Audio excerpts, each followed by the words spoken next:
Good morning all of you. আমি চলে এসেছি আমার চ্যানেলে নতুন আর একটা ভিডিও নিয়ে। আর আমি আগের ভিডিওতে physiological changes during pregnancy describe করছিলাম এবং তারই কন্টিনিউশন পার্ট আজকে আলোচনা করব ভাস্কুলার সিস্টেম ইন ইউটেরাস।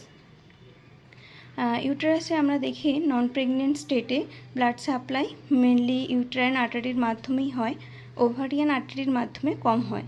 আমরা পাশের ছবিতে একটু ইউটেরাইন আর্টারি আর ওভারিয়ান আর্টারিকে দেখে নেব। তারপরে দেখা গেছে যে প্রেগনেন্ট স্টেটে এই আর্টারিসের স্পাইরালিং অফ আর্টারি যে দেখতে পাওয়া যায়। ছবিতে আমরা স্পাইরালিং অফ আর্টারি একটু দেখা যাচ্ছে, একটু দেখে নিই। দেন তারপরে 20 উইকস পরে এটা স্ট্রেটেন আউট হয়ে যায় এবং ডপলার ভেলোসিমেট্রিতে দেখা গেছে যে ইউটেরাইন আর্টারির যে ডায়ামিটার সেটা ডাবল হয়ে যায় এবং ব্লাড ফ্লোটাও এর মধ্যে দিয়ে বেড়ে যায়। আর এটা হয় ইস্ট্রাডিওল এবং প্রোজেস্টেরন হরমোনের জন্যই এই ভেসোডাইলেটেশনটা হয়।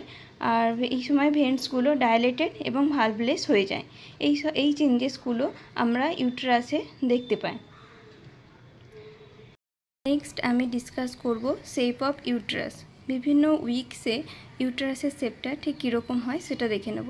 নন প্রেগনেন্ট স্টেটে ইউটেরাসের শেপ থাকে পাইরিফর্ম, যেটা ইন আর্লি প্রেগনেন্সিতে মেনটেন হয়। দেন 6th উইকে হেন্স এগ, 8th উইকে এ ক্রিকেট বল, দেন 12th উইকে গ্লোবিউলার একটা ফিটাল হেডের সাইজের মতো হয়। দেন 28th উইকে ওভয়েড এবং 36th উইকে স্পেরিক্যাল। এবং পাশের একটি ছবিতে আমরা দেখে নেব বিভিন্ন উইকে ইউটেরাসের শেপ বিভিন্ন ফ্রুটের মতো, যেরকম 1 to 11 উইকসের লেমন, 12 উইকসে লার্জ অরেঞ্জ, 16 উইকে গ্রেপ ফ্রুট, 20 উইকসে পাপায়া এবং 28 থেকে 40 উইকসে ওয়াটারমেলন লাইক স্ট্রাকচার। এইগুলো আমরা দেখতে পাই। দেন নেক্সট পার্ট ইসমাস নিয়ে আমি এখন ডিসক্রাইব করব। প্রেগনেন্সির সময় ইসমাসের স্ট্রাকচারাল এবং ফাংশনাল চেঞ্জেস দেখা যায়। ফার্স্ট ট্রাইমেস্টারে ইসমাস হাইপারট্রফিস হয় এবং এর অরিজিনাল লেন্থের 3 টাইমস বেড়ে যায় এবং এটা সফট হয়ে যায়। তারপর 12th উইক অফ প্রেগনেন্সি থেকে এটা আনফোল্ড হতে শুরু করে, যেটা আমরা পাশের ছবিতে দেখে নেব। এটা 3 টাইমস অরিজিনাল লেন্থের বেড়ে যাচ্ছে, তারপরে এটা আবার আনফোল্ড হতে শুরু করে। দেন এখানে যে মাসেল ফাইবার্সগুলো থাকে সেগুলো স্ফিংটারিক হিসেবে কাজ করে এবং যে ফিটাসকে ইউটেরাসের মধ্যে রাখতে হেল্প করে। এবং এই স্ফিংটারিক অ্যাকশন যদি ইনকম্পিটেন্ট হয় তাহলে কিন্তু মাইল্ড ট্রাইমেস্টারে অ্যাবর্শন হওয়ার চান্স থাকে। এই হলো ইসমাস।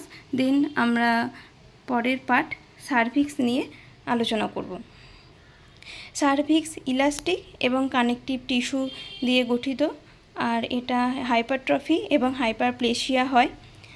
ফাইবার্সের মধ্যে এখানে ফ্লুইড অ্যাকুমুলেশন হতে দেখতে পাওয়া যায়, আর এখানে ভাস্কুলারিটিও বাড়ে এবং এটা 6th উইকে সার্ভিক্সে যে সফেনিং হয় সেটাকে গুডল সাইন বলা হয়। আর এখানে যে সিক্রেশনটা যে হয় সেটা কোপিয়াস এবং টিনেসিয়াস হয় প্রোজেস্টেরনের এফেক্টের জন্য।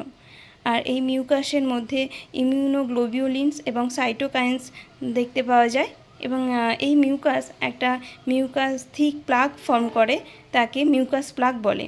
পাশের ছবিতে আমরা মিউকাস প্লাগের একটা ছবি দেখে নেব। নেক্সট আমরা ফ্যালোপিয়ান টিউবে কী কী চেঞ্জেস হয় সেটা দেখে নেব। পাশে একটি ফ্যালোপিয়ান টিউবের ছবি দেখতে পাচ্ছি এবং দেখতে পাচ্ছি যে ফ্যালোপিয়ান টিউবের 4টি পার্ট রয়েছে। ফার্স্ট রয়েছে interstitial part, then isthmus, then ampulla and then infundibulum. এবং এটা যে প্লেসড রয়েছে almost vertical by the side of the uterus. আর এক টার্মে এর ফ্যালোপিয়ান টিউব ইউটেরাসের সঙ্গে অ্যাটাচ থাকে lower end of the upper 1/3, কারণ ফান্ডাসের গ্রোথের জন্য। এই টোটাল লেন্থটা এই সময় ইনক্রিজ হয় এবং এখানে মাসেল হাইপারট্রফি হয় এবং এখানে যে এপিথেলিয়াম সেলগুলো থাকে সেগুলো ফ্ল্যাটেন্ড হতে দেখতে পাওয়া যায়। এই চেঞ্জেসগুলো ফ্যালোপিয়ান টিউবের হয়। দেন আমরা দেখে নেব যে ওভারিতে এই সময় কী কী চেঞ্জেস হয়। নেক্সট আমি ডিউরিং প্রেগনেন্সিতে ওভারির কী কী চেঞ্জেস হয় সেগুলো ডিসকাস করব। ওভারিতে একটি স্ট্রাকচার থাকে যেটার নাম হচ্ছে কর্পাস লুটিয়াম। এই কর্পাস লুটিয়াম কী করে, ইস্ট্রোজেন আর প্রোজেস্টেরন হরমোন সিক্রেট করে, যেটা গ্রোয়িং ওভামের এনভায়রনমেন্ট মেনটেন হয় প্লাসেন্টা যখন ফর্ম হয় না তখন। এবার যখন প্লাসেন্টা ফর্ম হয়ে যায় তখন এই কর্পাস লুটিয়াম ডিজেনারেট হয়ে যায়। তারপর এই হরমোনগুলো যেগুলো ইস্ট্রোজেন আর প্রোজেস্টেরন শুধুমাত্র যে গ্রোয়িং ওভামের এনভায়রনমেন্ট মেনটেন করে তা নয়, এগুলো যে ফলিকালসের রাইপেনিংকে ইনহিবিট করে, ফলে এই সময় মেনস্ট্রুয়েশন অ্যাবসেন্স থাকে, অর্থাৎ অ্যামেনোরিয়া দেখতে পাওয়া যায়। এখানে আমি এই ভিডিওটা এখানে স্টপ করছি। এখানে আমি রিপ্রোডাক্টিভ অর্গানগুলোর যেসব চেঞ্জেসগুলো হয় প্রেগনেন্সিতে সেগুলো আমি ডিসকাস করলাম। এর পরের ভিডিওতে আমি ব্রেস্টের কী কী চেঞ্জেস হয় সেগুলো ডেসক্রাইব করব।